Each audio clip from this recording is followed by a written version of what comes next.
Hello மக்களே, இன்றைக்கி நம்ம சேனலில் ஆட்டுக்கால் குழம்பு தான் செய்ய போகிறோம். எங்கள் சித்தி தான் ஹெல்ப் பண்ண போகிறாங்க. கிராமங்கள்லாம் பார்த்திங்கன்னா கிடா வெட்டு முடிஞ்சதையுமே ஆட்டுக்காலை இப்படி தான் தாழ்வாரத்தில் கட்டி வச்சுருப்பாங்க.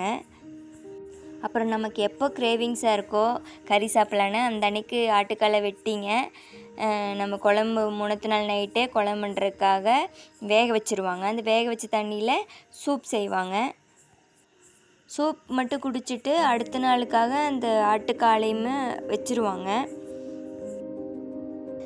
சூப்புக்கு மிளகு, சீரகம், கருவேப்பிலை, உப்பு போட்டு நைட்டு சூப்பாக குடிச்சிருவாங்க.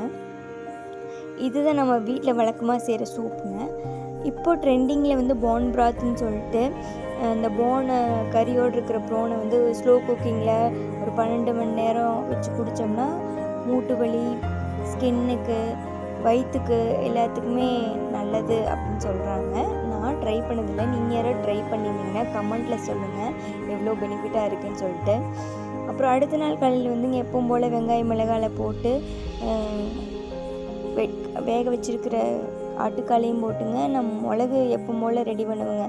வெங்காயம், சின்ன வெங்காயம், கருவேப்பிலை, மிளகாய், தனியா இதெல்லாமே சேர்த்து மிளகு வறுத்துங்க. மிளகு ஆட்டி வச்சுருப்பாங்க, அதையும் கலந்துக்கிறேங்க.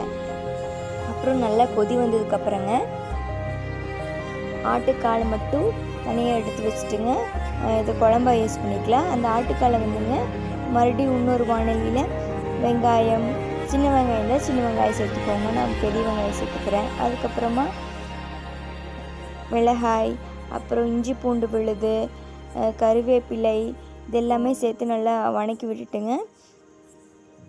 நல்லா ஃப்ரை ஆனதுக்கப்புறமா முன்னத்து நாளே வேக வச்சுருக்கிறோம்லங்க ஆட்டுக்கால், அந்த ஆட்டுக்கால் கறியும் சேர்த்துட்டுங்க. மிளகு ஆட்டி வச்சுருக்கிறோம்லங்க அது இதில் கொஞ்சம் சேர்த்துட்டு, அதுக்கப்புறம் துருவின தேங்காய் கொஞ்சம் சேர்த்துட்டு அந்த ஆட்டுக்கால் வேக வச்சுக்கிறதையும் சேர்த்து நல்லா கொதி விட்டோம்னா ஆட்டுக்கால் கிரேவி ரெடிங்க. தேவையான அளவு மசாலாஸ் சேர்த்துக்கலாம். மிளகாய்த்தூள், கரம் மசாலா இதெல்லாம் சேர்த்துங்க. நல்லா தண்ணி விட்டு கொதி வந்ததுக்கப்புறமா நம்ம கிரேவியை சாப்பிட்லாங்க.